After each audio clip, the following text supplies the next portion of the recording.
Hey guys, আসসালামু আলাইকুম। আমি ফাইজুল ইসলাম ফয়সাল মেডিটেবিলির পক্ষ থেকে আমাদের নতুন ভিডিওতে আপনাদের সবাইকে স্বাগত জানাচ্ছি। এই ভিডিওতে আমরা কথা বলবো গাইনোকোলজির একদম শুরু থেকে কিছু টপিক, একদম বেসিক, যেটা আমাদের ইন্টারমিডিয়েট আমরা পড়ে আসতেছি। একদম ছোটবেলা থেকে বায়োলজির শুরু থেকে আমরা পড়ে আসতেছি। সেটা হচ্ছে মেনস্ট্রুয়েশন।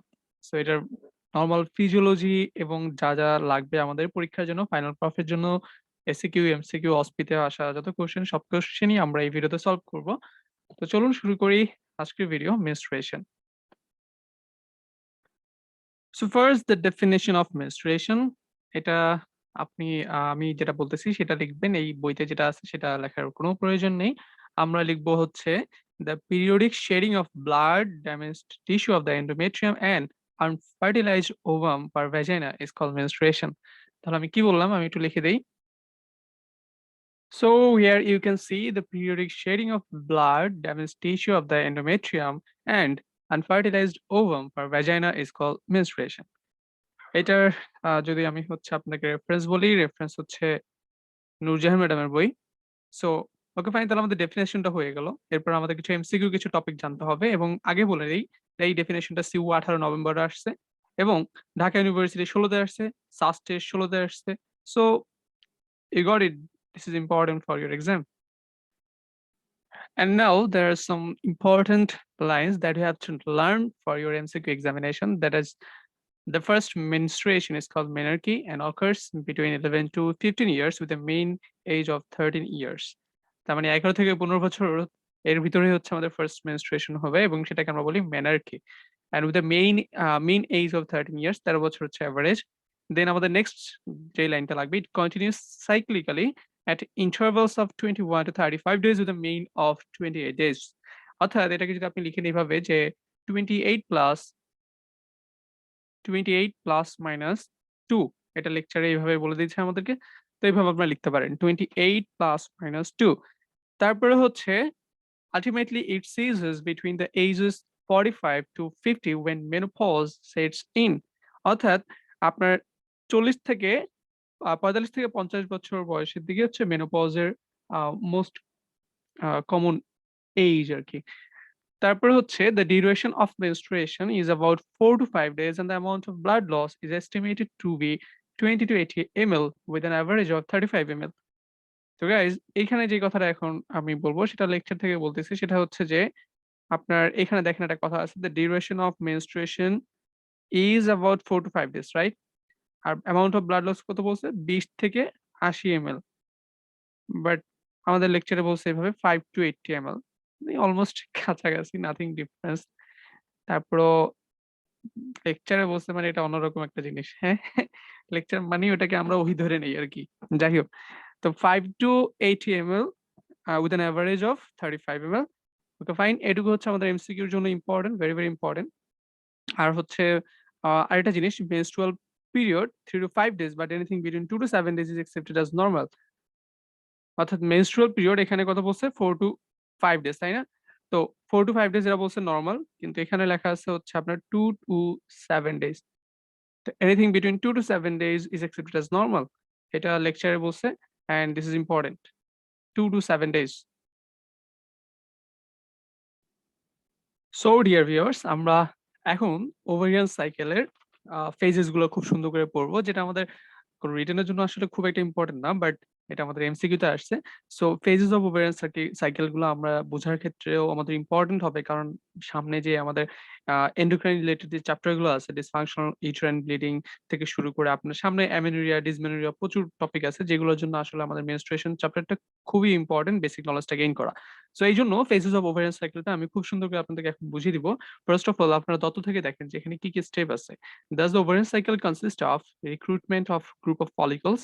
প্রথম হচ্ছে রিক্রুটমেন্ট হচ্ছে, then selection of dominant follicles and its maturations. তারপরে হচ্ছে ওভুলেশনস হচ্ছে, কর্পাস লুটিয়াল ফর্মেশন হচ্ছে and demise of the corpus luteum. এই পুরা অর্থাৎ এখানে যে ৫ টা ফেজ আছে, এই ৫ টা ফেজ এখন আমি আপনাদেরকে খুব সুন্দর করে হরমোনাল আ আ ইম্পোর্টেন্স থেকে শুরু করে সবকিছু এভরিথিং আমি বুঝিয়ে দিব। সো গাইস আমাদের এখন যে ওভারিয়ান সাইকেলের যে ফেজ গুলো হচ্ছে ফলিকুলার ফেজ এবং লুটিয়াল ফেজ খুব সুন্দর করে আমি এখন আপনাকে দেখাচ্ছি। ১ম হচ্ছে ফলিকুলার ফেজ। এই যে দেখেন আপনারা যে এইগুলো দেখতেছেন সেলগুলো এগুলো হচ্ছে ফলিকল। দেখেন এখানে অনেকগুলো ফলিকল আছে। তো এইসব ফলিকলের মধ্যে এগুলোর ফলিকুলার গ্রোথ কে বাড়াবে হচ্ছে ফলিকুলার স্টিমুলেটিং হরমোন। এই ফলিকুলার স্টিমুলেটিং হরমোন এটা হচ্ছে মনে করেন একদম মেনস্ট্রুয়েশন এর ডে 1 থেকে শুরু করছি। তো এখানে ফলিকুলার স্টিমুলেটিং হরমোন গুলো ফলিকুলার গ্রোথ করতেছে এবং গ্রোথের মধ্যে দেখেন একটা ফলিকল এখানে এটাকে বলতেছে হচ্ছে ১ম এ হচ্ছে রিক্রুটমেন্ট। ১ম এ ফেজটা হয় রিক্রুটমেন্ট।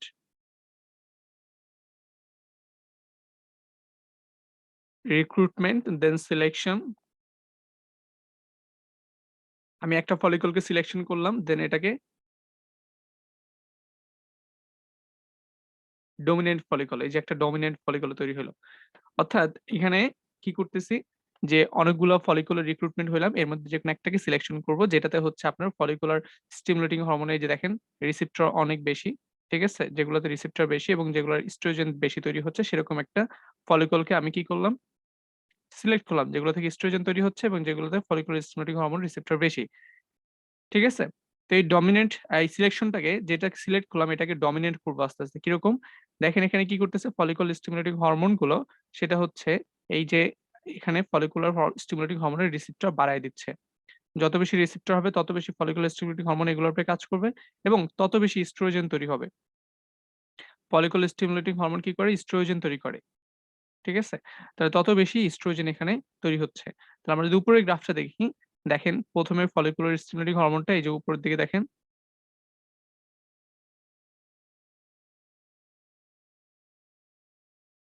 এটা হচ্ছে ফলিকুলার স্টিমুলেটিং হরমোন। এটা ফার্স্ট এর দিকে দেখেন টপ রাইজ ছিল।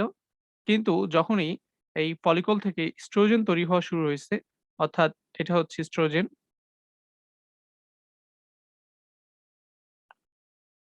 দেখেন ইস্ট্রোজেন তৈরি হওয়া শুরু হয়েছে। এই ইস্ট্রোজেন কি করে? ফলিকল স্টিমুলেটিং হরমোনকে একটা নেগেটিভ ফিডব্যাক দেয়। তাহলে ইস্ট্রোজেন ফলিকল স্টিমুলেটিং হরমোনকে নেগেটিভ ফিডব্যাক দেয়। সে কিভাবে নেগেটিভ ফিডব্যাক দেয়? সেই গোনাডোট্রপিন রিলিজিং হরমোনকে নেগেটিভ ফিডব্যাক দিলে তখন সেই এন্টিরিয়র পিটুইটারি হরমোন থেকে ফলিকল স্টিমুলেটিং হরমোন কম তৈরি হয়। বুঝতে পারতেছেন কথা? ফলিকল স্টিমুলেটিং হরমোন কম তৈরি হবে। অর্থাৎ সে গোনাডোট্রপিন রিলিজিং হরমোনকে নেগেটিভ ফিডব্যাক দিবে। সেই নেগেটিভ ফিডব্যাক এর মাধ্যমে এফএসএস রিলিজ কমে যাবে। তাহলে এফএসএস রিলিজ দেখেন এই যে কমে গেল যখন ইস্ট্রোজেনের লেভেল বাড়তেছে। এরপরে আমরা জানি যে হচ্ছে ডে 12 এর দিকে এসে ১২ থেকে ১৪ তম দিনে আমাদের ওভুলেশন হয়। সো ডে 12 এর দিকে এসে দেখেন ইস্ট্রোজেন যখন হাইয়েস্ট পিক রেঞ্জ এ আছে, ঠিক আছে?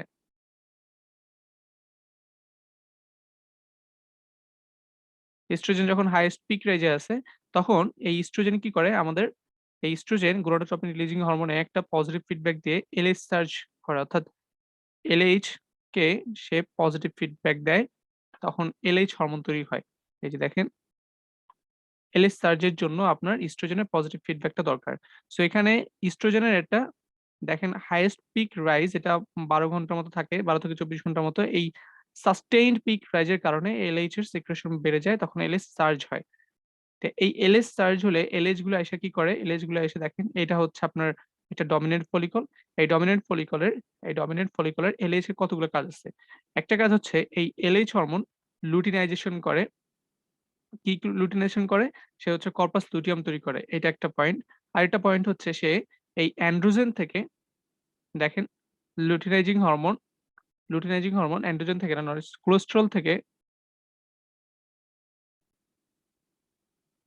কোলেস্টেরল থেকে সে অ্যান্ড্রোজেন তৈরি করে। তাহলে সে কি করতেছে? সে কোলেস্টেরল থেকে অ্যান্ড্রোজেন তৈরি করতেছে। আবার সে কিছু, কিছু প্রোজেস্টেরনও তৈরি করবে। তো সে অ্যান্ড্রোজেন তৈরি করতেছে আবার প্রোজেস্টেরন তৈরি করতেছে। কে? এই লুটিনাইজিং হরমোন। ঠিক আছে? অর্থাৎ প্রি ওভুলেটরি ফেজ এ এটা হচ্ছে pre ovulatory phase. Pre ovulatory phase এ কি হচ্ছে? অ্যান্ড্রোজেন তৈরি হচ্ছে, প্রোজেস্টেরন তৈরি হচ্ছে। এই অ্যান্ড্রোজেন থেকে আবার ইস্ট্রোজেন তৈরি হয় অ্যারোমাটাইজ এনজাইমের দ্বারা। এটা তাহলে থিকা এক্সটার্নাতে আপনার তৈরি হচ্ছে অ্যান্ড্রোজেন আর এই গ্রানুলোসার সেলে এসে তৈরি হচ্ছে ইস্ট্রোজেন। কিসের মাধ্যমে? অ্যারোমাটাইজ এনজাইমের দ্বারা তৈরি হচ্ছে।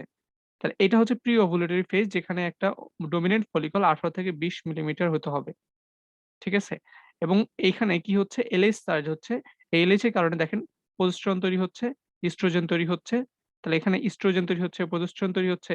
এখন এই ঠিক প্রি ওভুলেটরি ফেজে এই ইস্ট্রোজেন আপনার গোনাডোট্রপিন রিলিজিং হরমোনকে পজিটিভ ফিডব্যাক দেয় এবং এই প্রি ওভুলেটরি ফেজে দেখেন এখানে এফএসএস এর একটা শুধুমাত্র এই সময়টুকুতে এফএসএস এর একটা হাই রাইজ হচ্ছে। অর্থাৎ এখানে এফএসএস ও তখন তৈরি হচ্ছে। এফএসএস ও তখন তৈরি হচ্ছে। অর্থাৎ ঠিক ওভুলেশন এর সময় আপনার এফএসএস লাগতেছে, এলএইচ লাগতেছে, ইস্ট্রোজেন লাগতেছে, প্লাস এখানে আপনার কিছু amount very low amount of progesterone ও এখানে থাকতেছে ঠিক ওভুলেশন এর সময়। এখন দেখেন এই এফএসএস এর কাজ কি? এফএসএস এর খুব সুন্দর একটা কাজ আছে। সে হচ্ছে আপনার প্লাজমিনোজেনকে অ্যাক্টিভেট করে এবং যে প্লাজমিনটা তৈরি হয় সেই প্লাজমিন হচ্ছে এই ওভারির যে ফলিকল আছে এই ফলিকলটাকে রাপচার করতে হেল্প করে অর্থাৎ রাপচার করে। এফএসএইচ এটাকে কি করতেছে? রাপচার করতেছে। ঠিক আছে? আর এই যে লুটিয়াল ফেজ অর্থাৎ আ এলএইচ সে কি করে? ওভুলেশন করবে। রাপচার করলে ওভামটা বের হয়ে আসবে, ওভুলেশন হবে এবং যেটা তৈরি হবে সেটাকে আমরা বলি কর্পাস লুটিয়াম। তাহলে এটা হচ্ছে কর্পাস লুটিয়াম। এই কর্পাস লুটিয়াম থেকে আপনার কি তৈরি হয় দেখেন, কর্পাস লুটিয়াম থেকে আমাদের প্রোজেস্টেরন তৈরি হবে। কর্পাস লুটিয়াম থেকে আমাদের ইস্ট্রোজেন তৈরি হবে। কিভাবে তৈরি হবে সেটা একটু পরেই দেখাচ্ছি। তো এইজন্য দেখেন এখানে এটা হচ্ছে লুটিয়াল ফেজ। লুটিয়াল ফেজে আমাদের পুরাটাই কি ডমিনেন্সি থাকতেছে? পুরাটা ডমিনেন্সি দেখতেছেন যে আমরা এখানে প্রোজেস্টেরন দেখতেছি এবং স্ট্রোজেন দেখতেছি।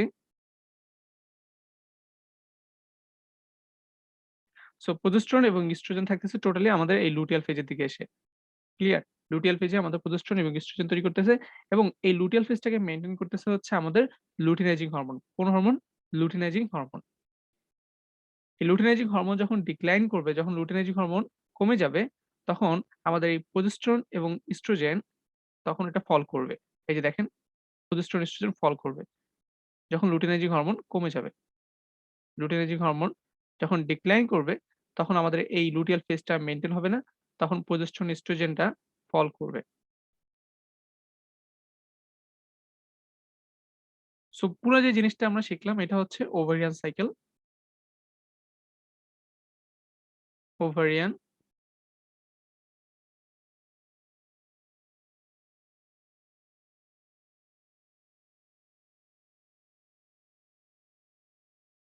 Ovarian cycle. এখানে আমরা ফলিকুলার ফেজ পড়লাম এবং হচ্ছে লুটিয়াল ফেজ পড়লাম। এখন এই জিনিসটার এখানে প্রত্যেকটা হরমোনের কাজ আমরা একটু সুন্দর করে আলাদাভাবে আলোচনা করব। তার আগে আমরা এন্ডোমেট্রিয়াল সাইকেলটাও এখান থেকে শিখে আসি আগে। সো গাইস এই ছবিতে আমরা কি দেখতেছি? এই ছবিটা হচ্ছে একটা এন্ডোমেট্রিয়াল সাইকেল। তো এখানে দেখতেছেন যে ১ম এ যে আমাদের যে ফলিকুলার ফেজ ওভারিয়ান সাইকেলের সাথে এন্ডোমেট্রিয়াল সাইকেলের রিলেশনটা খুব সুন্দর করে এখানে আমি আপনাকে দেখাবো। সো দ্যাট আপনি হচ্ছে ইজিলি এই জিনিসটা বুঝতে পারেন। তো এখানে কি হচ্ছে দেখেন যে ফলিকুলার ফেজে আমাদের যে ফলিকল স্টিমুলেটিং হরমোন যেটা ছিল, সে হচ্ছে ইস্ট্রোজেন রিলিজকে বাড়াচ্ছিল ফলিকল থেকে, রাইট?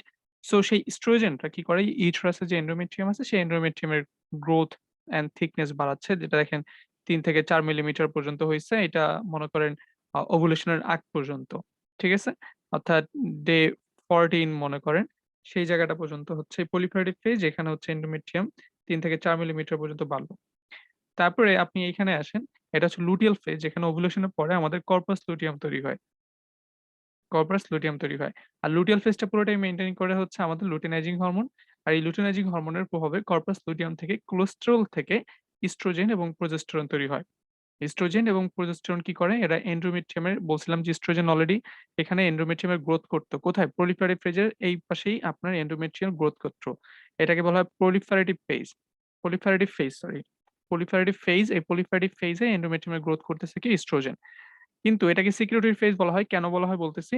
এই যে ইস্ট্রোজেন যেগুলো তৈরি করতেছে কর্পাস লুটিয়াম থেকে লুটিনাইজিং হরমোন সেই ইস্ট্রোজেন গুলা সে হচ্ছে এখানে এই এন্ডোমেট্রিয়ামের গায়ে কিছু রিসেপ্টর এই দেখেন রিসেপ্টরকে ইনডিউসড করে। এগুলো হচ্ছে রিসেপ্টর।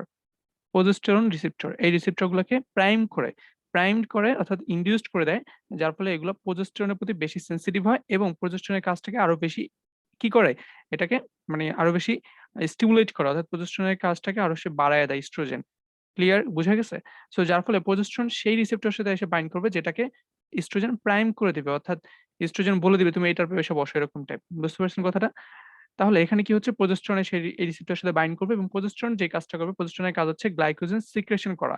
এইজন্য এই ফেজটার নাম হচ্ছে সিক্রেটরি ফেজ। এই দেখেন গ্লাইকোজেন এগুলা সিক্রেট করতেছে এই গ্ল্যান্ডের মধ্যে, গ্ল্যান্ডের সিক্রেশন বাড়ায় দিচ্ছে এখানে। এখানে গ্ল্যান্ডের সিক্রেশন বাড়ায় দিচ্ছে। দেখেন এই যে গ্ল্যান্ডের মধ্যে সিক্রেশন বাড়ায় দিচ্ছে এবং সেলগুলো অনেক বেশি কলামনার হয়ে যায় এখানে এবং অনেক বেশি স্পাইরাল আর্টারিজ তৈরি হয়। ঠিক আছে? এবং এন্ডোমেট্রিয়ামটা দেখেন অনেক থিকনেস বাড়ছে এবং এটা ৬ থেকে ৮ মিলিমিটার পর্যন্ত হয় এই পর্যায়ে এসে। ঠিক আছে? তো এইটা কে মেইনটেইন করতেছে? লুটিয়াল ফেজ এবং ইস্ট্রোজেন, প্রজেস্টেরন এই এন্ডোমেট্রিয়ামের গ্রোথটা এখানে এসে ৬ থেকে ৮ মিলিমিটার পর্যন্ত বাড়াচ্ছে। ঠিক আছে? এবার কর্পাস লুটিয়াম থেকে আমরা জানি কর্পাস অ্যালবিকান্স তৈরি হবে। কখন তৈরি হবে? যখন হচ্ছে আমাদের এই লুটিনাইজিং হরমোন ডিক্লাইন করবে। লুটিনাইজিং হরমোন যখন ডিক্লাইন করবে তখন কর্পাস অ্যালবিকান হয়ে যাবে এবং কর্পাস অ্যালবিকান হয়ে যাওয়ার কারণে আমাদের কর্পাস লুটিয়াম থেকে যেরকম ইস্ট্রোজেন, প্রজেস্টেরন তৈরি হয়েছে সেটা এখন কি হবে? ইস্ট্রোজেন, প্রজেস্টেরন তৈরি হবে না। এগুলো নেমে যাবে। এগুলো হরমোন কমে যাবে তৈরি হওয়া। তাহলে ইস্ট্রোজেন প্রজেস্টেরনের যেই ইফেক্টটা ছিল, এই হরমোনাল ইফেক্টটা হঠাৎ করে যখন ব্রেকডাউন করবে, নিচের দিকে নেমে যাবে, তখন আমাদের এই যে এন্ডোমেট্রিয়ামের গ্রোথ এটা আর থাকবে না। তখন এন্ডোমেট্রিয়াম শেডিং হবে। যেটাকে আমরা বলি মেনস্ট্রুয়াল ফেজ। মেন্সেস হিসাবে বের হয়ে আসবে। এন্ডোমেট্রিয়াম শেডিং হবে। ক্লিয়ার? আর এই সময়ে আপনার এন্ডোমেট্রিয়াম শেডিং হওয়ার সময় প্রোস্টাগ্ল্যান্ডিন F2 আলফা, দেন আপনার প্রোস্টাগ্ল্যান্ডিন আরো আছে। প্রোস্টাগ্ল্যান্ডিন I2, প্রোস্টাগ্ল্যান্ডিন E1, ঠিক আছে? এরকম অনেকগুলো প্রোস্টাগ্ল্যান্ডিন তখন তৈরি হয়। এদের ভিতরে একটা ব্যালেন্স তৈরি হয়। আর এই যে প্রোস্টাগ্ল্যান্ডিন F2 আলফা সে আবার হচ্ছে আপনার ভ্যাসোকনস্ট্রিকশন করে হচ্ছে আবার মায়োমেট্রিয়াল কন্ট্রাকশন করে। এভাবে করে সে হচ্ছে পেইন করে এখানে। এইজন্যই আমাদের মেনস্ট্রুয়েশন এর সময় পেইন হয়। ঠিক আছে? সো এখানে প্রোস্টাগ্ল্যান্ডিনের রোলের কারণে আমাদের যে মেনস্ট্রুয়াল পেইনটা হচ্ছে। তো ক্লিয়ার? এখন দেখেন তাহলে এখানে কি হচ্ছে যে মেনস্ট্রুয়াল শেডিং হচ্ছে, এই যে মেন্সেস গুলা বের হয়ে যাচ্ছে। কার কারণে? এই যে হরমোনাল সাপোর্ট যেটা ছিল সেটা হঠাৎ করে ডিক্লাইন করার কারণে এই মেনস্ট্রুয়াল ফেজেসটা অর্থাৎ মেনস্ট্রুয়েশন হচ্ছে এই সময়ে। তো আমরা আশা করি হচ্ছে এন্ডোমেট্রিয়াল সাইকেলটা খুব সুন্দর করে বুঝতে পারছি এবং এই ফেজটা কখন হবে? ঠিক 5 3 to 5 days prior to the sorry এই সিকিউরিটি ফেজটা হচ্ছে 3 to 5 days prior to the menstrual phase. ঠিক আছে? এটা হচ্ছে ধরেন লাস্টের দিকে অর্থাৎ ২৮ তম দিনের দিকে গিয়ে একদম শেষ হবে একদম শুরু হবে আরকি। তো আমরা হোয়াটএভার তাহলে এই জিনিসগুলো আগে বুঝতে পারছি কিনা একটু খেয়াল করেন। ১ম এ হচ্ছে আমাদের proliferative phase, তারপর হচ্ছে secretory phase, তারপর হচ্ছে menstrual phase. ক্লিয়ার? এবং কোন হরমোনের প্রভাব কি এখানে খুব সুন্দর করে দেখিয়ে দিয়েছি। আশা করি আপনারা endometrial সাইকেলটা খুব ভালো করে বুঝতে পারছেন। এখান থেকে আপনার প্রশ্ন আসছে describe the endometrial changes in secretory phase, CU 18 November আসছে। তো secretory phase আপনার endometrial চেঞ্জ আমরা কি দেখতেছি? এখানে দেখতেছি যে progesterone blocks the endometrial proliferation and induce secretory changes. অর্থাৎ এখানে সে কি করতেছে? আগে ইস্ট্রোজেন যে কাজটা করতো এই কথাটা খেয়াল করেন। ইস্ট্রোজেন এন্ডোমেট্রিয়ামের proliferation বাড়াচ্ছিল। প্রজেস্টেরন এসে সেটাকে ব্লক করে দিবে। সে proliferation হতে দিবে না ঠিকই বাট সে secretory phase টা বাড়াচ্ছে। কিভাবে? the গ্ল্যান্ড গুলা, এই যে গ্ল্যান্ড যেগুলো আছে, এই গ্ল্যান্ড গুলাকে সে হচ্ছে তখন বেশি distended করবে, tortuous করবে। জিনিসটা আবার খেয়াল করেন। সেক্রেটরি ফেজে এসে প্রজেস্টেরন ইস্ট্রোজেনের কাজকে ইনহিবিট করে। অর্থাৎ ইস্ট্রোজেন এখানে কি করতেছে? এন্ডোমেট্রিয়াম proliferation করতেছে। প্রজেস্টেরন এসে ইস্ট্রোজেনের proliferation করবে না। তার কাজ হচ্ছে গ্ল্যান্ডুলার সিক্রেশন বাড়ানো। আর এক্সেস সিক্রেশন এর কারণে আপনার এন্ডোমেট্রিয়ামটা তখন আপনার এই ধরেন এখানে যদি একটা জিনিস ফুলে যায়, তখন কি হবে? সেটা বেলুনের মতো উপরের দিকেও ফুলতে থাকবে। অর্থাৎ তখন এন্ডোমেট্রিয়ামের ফুলা দেখাবে আরকি। লাইক হচ্ছে এন্ডোমেট্রিয়াম তখন আ মানে যে 6 থেকে 8 মিলিমিটার সাইজ। আগে ৩ থেকে ৪ মিলিমিটার সাইজ ছিল। এখন এন্ডোমেট্রিয়াম দেখতে ৬ থেকে ৮ মিলিমিটার সাইজ হবে। কারণ ভিতরে গ্ল্যান্ড গুলো তখন সোলেন থাকে। গ্রসলি ডিস্টেন্ডেড থাকে। ঠিক আছে? স্ট্রোমাল সেল গুলো সোয়েল আপ হয় এখানে। ক্লিয়ার? কারণ এখানে কি হচ্ছে যে ফ্লুইড যেগুলা সিক্রেশন করতেছে প্রজেস্টেরন, এই ফ্লুইড গুলা জমে গ্ল্যান্ডের মধ্যে এগুলো সোলেন্ড হচ্ছে। সোলেন হয়ে আস্তে এন্ডোমেট্রিয়াম এর মনে হচ্ছে যে এখানে এন্ডোমেট্রিয়ামকে উঁচু করে ফেলতেছে। ৬ থেকে ৮ মিলিমিটার পর্যন্ত হয়ে যাচ্ছে। ক্লিয়ার? এই জিনিসটুকু এখানে খুবই ইম্পোর্টেন্ট এই কথাগুলা, লাইনগুলা। তারপরে এসে এই পরবর্তীতে হচ্ছে আপনার যদি ফার্টিলাইজেশন না হয়, তখন লুটিয়াল স্টেরয়েড যে লেভেলটা আছে, এই যে অর্থাৎ ইস্ট্রোজেন, প্রজেস্টেরন ফল করবে। তখন আমাদের এই যে স্পাইরাল আর্টারি যেগুলো তৈরি হইছে, এগুলো হচ্ছে স্পাজম করবে, necrosis and shedding of the endometrium except the basal layer. দেখেন এই যে সবুজ কালার যেটা দিছে এটা হচ্ছে ভেজাল লেয়ার। ভেজাল লেয়ারে কোন শেডিং হচ্ছে না। কারণ পরবর্তী সাইকেলে এই ভেজাল লেয়ার থেকেই আপনার নতুন করে এন্ডোমেট্রিয়ামের ইয়েগুলো তৈরি হবে এবং এটার ফলে হচ্ছে ব্লিডিং অকার্স। এটা হচ্ছে menstrual phase। তাহলে আমাদের যখন বলবে describe the endometrial changes in secretory phase তখন আমরা বলব এইখানের কথাগুলা। এখানে কি বলব? ফার্স্ট এ বলব the progesterone blocks the function of estrogen, that is progesterone blocks endometrial proliferation but it induces secretory phases। অর্থাৎ এখানে কি সিক্রেশন হয়? গ্লাইকোজেন সিক্রেশন হয় and it accumulates inside the gland and gland become glossy, distended and tortuous। and the stromal cell also swollen up, swollen হয়ে যায় এগুলা by imbibing the fluid, ঠিক আছে? During secretory phase, the endometrium shows 3 layers: superficial compact zone, spongy functional zone, and inactive basal zone. এটা হচ্ছে inactive basal zone, superficial compact zone, আর এটা হচ্ছে middle spongy functional layer. তো খুব সুন্দর করে জিনিসটা বুঝাইছি আমি। এছাড়াও আবার আপনাদেরকে ছবি দিয়ে অন্য আরেকটা মানে ডিটেইলস আরো সুন্দর করে দেখায় দিব, একবার রিভাইজ করে দিব। তো আমরা এখন যেটা শিখলাম এটা হচ্ছে একটা this is endometrial cycle. Endometrial cycle. Clear? তাহলে গাইজ আমরা এখন কি দেখলাম? একটা সামারি দেখি। এখান থেকে খুব সুন্দর করে একটা সামারি করে দিছি। সেটা হচ্ছে দেখেন, ১ম এ ফলিকুলার স্টিমুলেটিং হরমোন, সে হচ্ছে ফলিকল থেকে ইস্ট্রোজেন রিলিজ বাড়াবে এবং ইনহিবিন বাড়াবে। এই ইনহিবিন, এটা হচ্ছে ইনহিবিন বি বলা হয়। তো এই ইনহিবিন বি ফলিকুলার স্টিমুলেটিং হরমোনকে আবার নেগেটিভ ফিডব্যাক দেয়। ইস্ট্রোজেনও ফলিকুলার স্টিমুলেটিং হরমোনকে আবার নেগেটিভ ফিডব্যাক দিয়ে কমিয়ে দিচ্ছে। আর ইস্ট্রোজেনের আরেকটা কাজ হচ্ছে সে লুটেনার্জিক হরমোনকে পজিটিভ ফিডব্যাক দিচ্ছে। লুটেনার্জিক হরমোনকে বাড়ায় দিচ্ছে। আর এন্ডোমেট্রিয়ামের গ্রোথ করে ইস্ট্রোজেন। তো এন্ডোমেট্রিয়ামের গ্রোথ করে ইস্ট্রোজেন, তার মানে বুঝতেছেন যে এন্ডোমেট্রিয়াল কার্সিনোমার জন্য ইস্ট্রোজেন দায়ী। ঠিক আছে? আর এলএইচ সার্জ হলে তখন কি হয়? যে ওভুলেশন হয়। আর ওভুলেশনের পরে আমাদের যেটা থাকে সেটাকে আমরা বলি কর্পাস লুটিয়াম। আর এই এলএইচ আরো একটা কাজ করে প্রি ওভুলেটরি ফেজের দিকে ঠিক। সেটা হচ্ছে আমাদের জানি যে গ্রানুলোসাস সেল এবং থিকা সেল, অর্থাৎ আমরা গ্রাফিয়ান ফলিকল পড়ছি, সেখানে পড়ছি যে গ্রানুলোসাস সেল এবং থিকা সেল। তো সেই থিকা সেলে আপনার কোলেস্টেরল থেকে অ্যান্ড্রোজেন তৈরি করে। কোলেস্টেরল থেকে অ্যান্ড্রোজেন তৈরি করে। সেই অ্যান্ড্রোজেন থেকে আবার অ্যারোমাটাইজেশন এর মাধ্যমে অ্যারোমাটাইজ এনজাইমের দ্বারা ইস্ট্রোজেন তৈরি হয়। ঠিক আছে? আর গ্রানুলোসাস সেলে আপনার গ্রানুলোসাস সেলে আমাদের কি হয়? কোলেস্টেরল থেকে প্রোজেস্টেরন তৈরি করে প্রি ওভুলেটরি ফেজে খুব অল্প অ্যামাউন্টের, অর্থাৎ বুঝতেই পারতেছেন যে ওভুলেশনের সময় আমাদের প্রোজেস্টেরনও কিছুটা কাজ করে। অর্থাৎ সে ওভুলেশনের পরেই যে তৈরি হয় তা না। প্রি ওভুলেটরি ফেজেও আমাদের অল্প একটু প্রোজেস্টেরন তৈরি হয়, যেটা এলএইচ এর কারণেই হয়ে থাকে। এরপরে যখন আমাদের ওভুলেশন শেষ হয়ে যাচ্ছে, তারপর কর্পাস লুটিয়াম তৈরি হচ্ছে। এই কর্পাস লুটিয়ামটা ১ম দিকে আস্তে, আস্তে একটু বড় হবে। ডে 22 পর্যন্ত, যেটা হচ্ছে এই এলএইচ এর কারণে হচ্ছে। এলএইচ এর রিলিজের কারণে এই কর্পাস লুটিয়ামটা বড় হচ্ছে এবং কর্পাস লুটিয়াম থেকে ইস্ট্রোজেন, প্রোজেস্টেরন এগুলো তৈরি হচ্ছে। কিন্তু যখন এলএইচ এর উম পরিমাণটা কমে যাবে, অর্থাৎ এলএইচ আ আর যখন সাপ্লাই দিবে না কর্পাস লুটিয়ামকে, তখন কর্পাস অ্যালবিকান্স তৈরি হচ্ছে, অর্থাৎ কর্পাসটা রিগ্রেস করতেছে।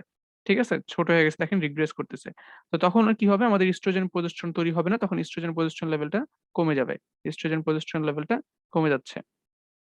আর ইস্ট্রোজেন, প্রোজেস্টেরন লেভেল যখন কমে যাবে তখন হচ্ছে আমাদের ব্লিডিং হবে, অর্থাৎ মেন্সেস হবে আরকি। মেনস্ট্রুয়েশন হবে। তো পুরো জিনিসটা একটা সামারির মাধ্যমে, একটা ফ্লো চার্ট এর মাধ্যমে খুব সুন্দর করে বুঝিয়ে দেওয়ার চেষ্টা করেছি। আশা করি আপনারা বুঝতে পারছেন। এবার আমি আপনাদেরকে একটা জিনিস দেখাবো যেটা আপনাদের খুবই, খুবই প্রয়োজন। Look at this figure. এখানে আপনারা সুন্দর করে বুঝতে পারবেন। এই দেখেন বাইরে এগুলো হচ্ছে থিকা এক্সটার্না, এগুলো হচ্ছে থিকা ইন্টারনা, থিকা ইন্টারনা। আর একদম ভিতরে যেগুলো দেখতেছেন এগুলো হচ্ছে গ্রানুলোসাস সেল। ঠিক আছে? গ্রানুলোসাস সেলস। গ্রানুলোসাস সেলস, তার বাইরে থিকা ইন্টারনা, দেন থিকা এক্সটার্না। তাহলে এই থিকা সেল আর হচ্ছে গ্রানুলোসাস সেল। আর এই পুরোটা হচ্ছে একটা ম্যাচিউরড গ্রাফিয়ান ফলিকল, যেটা 20 মিলিমিটার সাইজ।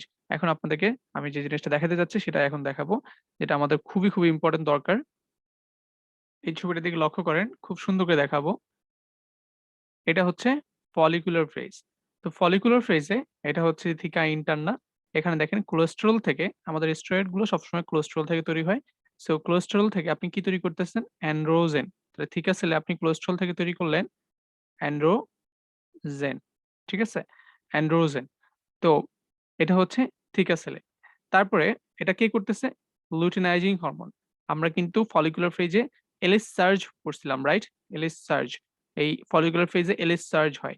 তখন এই যে অ্যান্ড্রোজেনটা তৈরি হচ্ছে থিকা ইন্টারনাতে। আর গ্রানুলোসাস সেলে ফলিকুলার ফেজে এই দেখেন কোলেস্টেরল থেকে প্রোজেস্টেরন তৈরি হচ্ছে। তার মানে বুঝতে হবে যে প্রোজেস্টেরন শুধুমাত্র লুটিয়াল ফেজে তৈরি হয় যে তা না। সেটা আমাদের ফলিকুলার ফেজেও তৈরি হয় প্রি ওভুলেটরি ফেজে। প্রি ওভুলেটরি ফেজে এসে প্রি ওভুলেটরি ফেজে এসে হালকা প্রোজেস্টেরনও তৈরি হয়, এখানে খুব অল্প পরিমাণে প্রোজেস্টেরন তৈরি হয়। ক্লিয়ার? এবং এখানে আপনার অ্যান্ড্রোজেন থেকে, এই যে অ্যান্ড্রোজেন থেকে দেখেন ইস্ট্রোজেন তৈরি হচ্ছে। এই যে অ্যান্ড্রোজেন থেকে ইস্ট্রোজেন তৈরি হচ্ছে। তাহলে এটা আবার কে করতেছে? অ্যান্ড্রোজেন থেকে ইস্ট্রোজেন তৈরি করে অ্যারোমাটাইজ এনজাইম। তাহলে এখন ফলিকুলার ফেজে আমরা কি পাচ্ছি? ফলিকুলার ফেজে আমরা পাচ্ছি দেখেন আবার একটু যদি খেয়াল করেন সবাই খুবই সুন্দর একটা জিনিস। সেটা হচ্ছে আমি তাহলে কি দেখতেছি? ১ম এ থিকা ইন্টারনা থেকে থিকা ইন্টারনাতে কোলেস্টেরল থেকে ইস্ট্রোজেন তৈরি অ্যান্ড্রোজেন তৈরি হচ্ছে। কি হচ্ছে? অ্যান্ড্রোজেন তৈরি হচ্ছে। কার প্রভাবে তৈরি হচ্ছে? লুটিনাইজিং হরমোনের প্রভাবে তৈরি হচ্ছে। ক্লিয়ার? এই অ্যান্ড্রোজেন থেকে অ্যান্ড্রোজেন থেকে আবার ইস্ট্রোজেন তৈরি হয়। কোথায় তৈরি হয়? গ্রানুলোসাস সেলে। কে তৈরি করে? Follicular stimulating hormone. তাহলে আমরা জানি যে ফলিকুলার স্টিমুলেটিং হরমোন ফলিকুলার ফেজে ইস্ট্রোজেন তৈরি করে। সেই ইস্ট্রোজেন আবার নেগেটিভ ফিডব্যাক দেয় কাকে? এই ফলিকুলার স্টিমুলেটিং হরমোনকে। যেটা আমরা কিন্তু পড়ে আসছি। তাহলে সে ফলিকুলার ফেজে ফলিকুলার স্টিমুলেটিং হরমোন ইস্ট্রোজেন তৈরি করে। এটা আমরা জানি। আর ইস্ট্রোজেন গেল আর প্রোজেস্টেরন তৈরি হয় গ্রানুলোসাস সেল থেকে প্রি ওভুলেটরি ফেজে যেটা দেখায় আসছি। তাহলে ফলিকুলার ফেজের ইয়াটা গেল। বুঝতে পারছেন কিনা? জাস্ট একটা কথা মাথায় রাখেন অ্যান্ড্রোজেন তৈরি করে লুটিনাইজিং হরমোন। অ্যান্ড্রোজেন থেকে তৈরি হয় ইস্ট্রোজেন যেটাতে কাজ করে হচ্ছে ফলিকুলার স্টিমুলেটিং হরমোন। আর এইটা হয় হচ্ছে গ্রানুলোসাস সেলে। আর অ্যান্ড্রোজেন তৈরিটা হয় থিকা সেলে। এবার এই পাশে আসেন এটা হচ্ছে লুটিয়াল ফেজ যখন কর্পাস লুটিয়াম তৈরি হচ্ছে। কর্পাস লুটিয়াম যখন তৈরি হচ্ছে তখন কি হচ্ছে? কর্পাস লুটিয়াম থেকে পুরো কর্পাস লুটিয়ামের কাজগুলোকে মেইনটেইন করতেছে লুটিনাইজিং হরমোন অর্থাৎ লুটিয়াল ফেজ যেটা বলতেছি আমরা। লুটিনাইজিং হরমোন এই পুরো জিনিসটাকে মেইনটেইন করতেছে। লুটিনাইজড গ্রানুলোস অর্থাৎ কর্পাস লুটিয়াম যেটাকে বলতেছি আমরা। আর এটা হচ্ছে ফলিকুলার কারণ এখানে একটা গ্রাফিয়ান ফলিকুল আছে, ম্যাচিউরড গ্রাফিয়ান ফলিকুল আছে। সুন্দর দেখতে পারতেছেন আপনারা। কিন্তু এখানে কোন ফলিকুল নাই। এটা হচ্ছে কর্পাস লুটিয়াম। তো কর্পাস লুটিয়ামে কি হচ্ছে? এটা হচ্ছে কোলেস্টেরল। এই কোলেস্টেরল থেকে আমরা কি তৈরি করতেছি? প্রোজেস্টেরন তৈরি করতেছি। কে করতেছে? লুটিনাইজিং হরমোন তৈরি করতেছে। ক্লিয়ার? এবং সে আরো কিছু কাজ করতেছে। সেটা কি করতেছে? সে কোলেস্টেরল থেকে অ্যান্ড্রোজেন তৈরি করতেছে। যেই অ্যান্ড্রোজেন থেকে পরবর্তীতে আমরা ইস্ট্রোজেন তৈরি করতেছি। অর্থাৎ লুটিয়াল ফেজে আমার ইস্ট্রোজেনও তৈরি হচ্ছে, লুটিয়াল ফেজে আমার প্রোজেস্টেরনও তৈরি হচ্ছে। কোথা থেকে? কর্পাস লুটিয়াম থেকে। আশা করি আমি আপনাদেরকে বুঝাতে পারছি।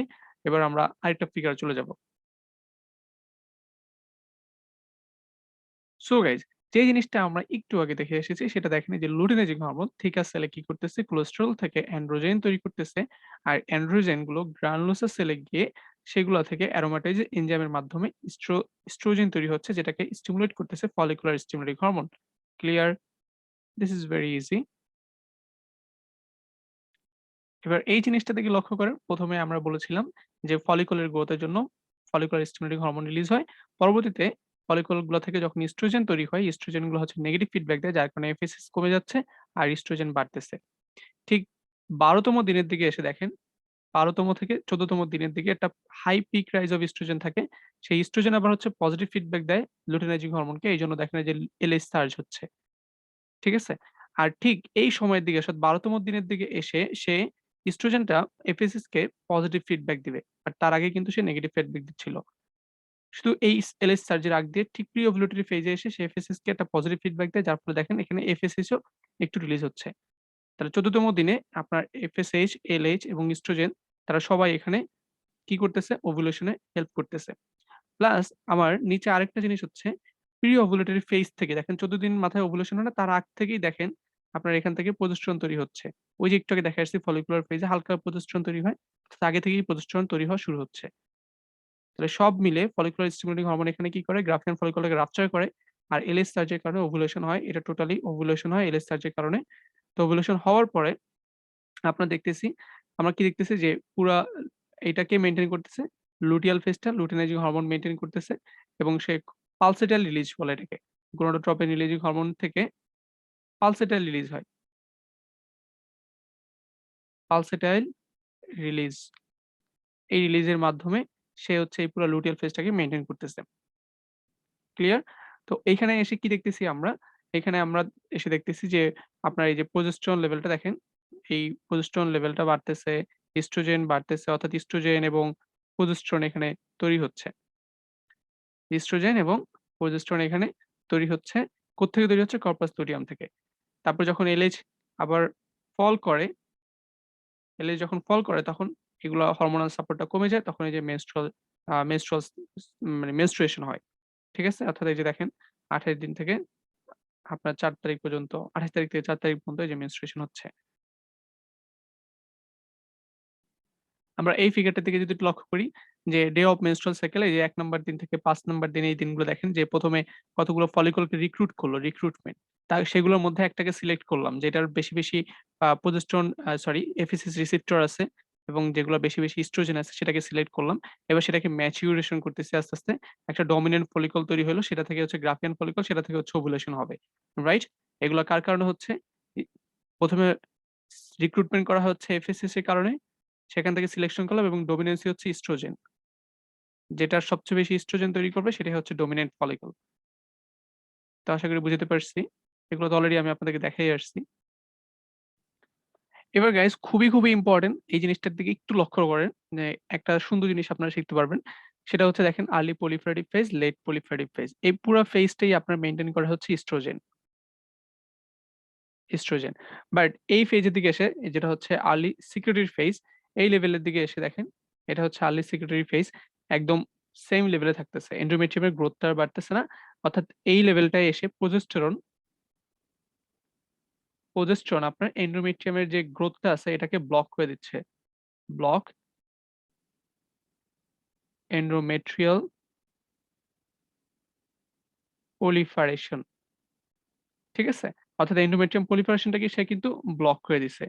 বাট সে কি চেঞ্জ করতেছে? Secretory phase. সে কি সিক্রেট করতেছে দেখেন, এখানে ভিতরে গ্ল্যান্ডের ভিতরে অনেক বেশি সিক্রেটরি ফ্লুইড বেড়ে যাচ্ছে। এই দেখেন অনেকগুলা গ্ল্যান্ড স্টোমাক গ্ল্যান্ডের সিক্রেশন বেড়ে যাচ্ছে। কলামনার সেলে তৈরি হচ্ছে এগুলা। ঠিক আছে? এইজন্য এগুলোর নাম হচ্ছে সিক্রেটরি এবং এখানে গ্ল্যান্ড গুলা টর্সুয়াস হয়ে যাচ্ছে। ক্লিয়ার? তো আমরা যে পড়ছিলাম যে ইস্ট্রোজেন এন্ডোমেট্রিয়ামের গ্রোথ বাড়ায় আর প্রজেস্টেরন হচ্ছে তার বিপরীত কাজ করে। ঠিক এটা কি মিল পাইছেন? যে ইস্ট্রোজেনের গ্রোথ বাড়াচ্ছিল কিন্তু প্রজেস্টেরন এসে সেটাকে ব্লক করে দিল। তাহলে ইস্ট্রোজেন যত বেশি সিক্রেশন হবে তত আমাদের এন্ডোমেট্রিয়াল কার্সিনোমা হওয়ার চান্স বেশি। আমরা যদি অনলি ইস্ট্রোজেন দেই, শুধুমাত্র ইস্ট্রোজেন দেই। কারণ প্রজেস্টেরন যদি না থাকে তাহলে ব্যালেন্সটা থাকবে না। তাহলে শুধু এন্ডোমেট্রিয়াম গ্রোথ হতেই থাকবে সো এন্ডোমেট্রিয়াল কার্সিনোমা হবে। ক্লিয়ার? তো এখানে প্রজেস্টেরন কি করতেছে? এই দেখেন এটা হচ্ছে পলিফেরেটিভ ফেজ। আর এখানে এসে সিক্রেটরি ফেজে প্রজেস্টেরন এই যে নিউক্লিয়াই গুলাকে পেরিফেরির দিকে নিয়ে যাচ্ছে এবং সেলগুলো দেখেন কলামনার হয়ে যাচ্ছে, মোর কলামনার। ঠিক আছে? এবার আমরা এই ছবিটার দিকে আসি। এই ছবিতে কি দেখা যাচ্ছে? এখানে ভিতরে অনেক সিক্রেশন দেখতে পাচ্ছেন আপনি। এগুলো হচ্ছে গ্লাইকোজেন। ক্লিয়ার? এগুলো হচ্ছে গ্লাইকোজেন। This R glycogen. ঠিক আছে? these are glycogen এটা হচ্ছে মিড সেক্রেটরি ফেজ এগুলা গ্লাইকোজেন সিক্রেটরি ফ্লুইড দিয়ে ভরে গেছে যার ফলে এখানে গ্ল্যান্ড গুলা ডিস্টেন্ডেড হয়ে গেছে। গ্ল্যান্ড গুলা ডিস্টেন্ডেড হয়ে গেছে।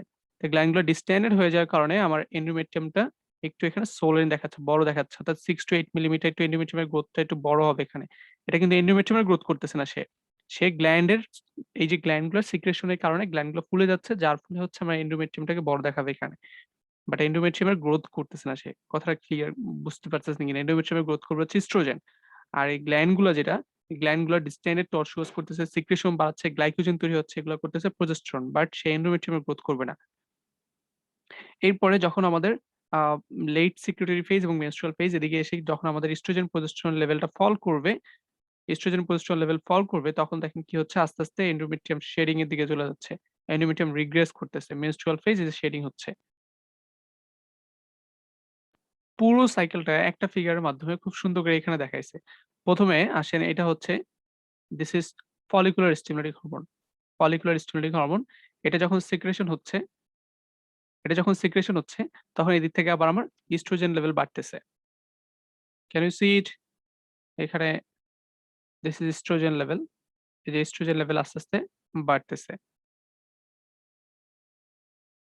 এটা ইস্ট্রোজেন। ফলিকল কমতেছে, ইস্ট্রোজেন বাড়তেছে। কারণ ফলিকল ইস্ট্রোজেনের গ্রোথকে বাড়াচ্ছে। ঠিক প্রি ওভুলেটরি ফেজের দিকে এসে ইস্ট্রোজেন অনেক বেশি বেড়ে যায়। যার কারণে এই ইস্ট্রোজেনের পিক রাইজ এর কারণে সে হচ্ছে তখন ২ জনকেই এফএসএস কেও পজিটিভ ফিডব্যাক দেয় এবং এলএইচ কেও পজিটিভ ফিডব্যাক দিবে। এখানে এসে অর্থাৎ গোনাডোট্রপিন রিলিজিং হরমোনকে সে একটা পজিটিভ ফিডব্যাক দিচ্ছে।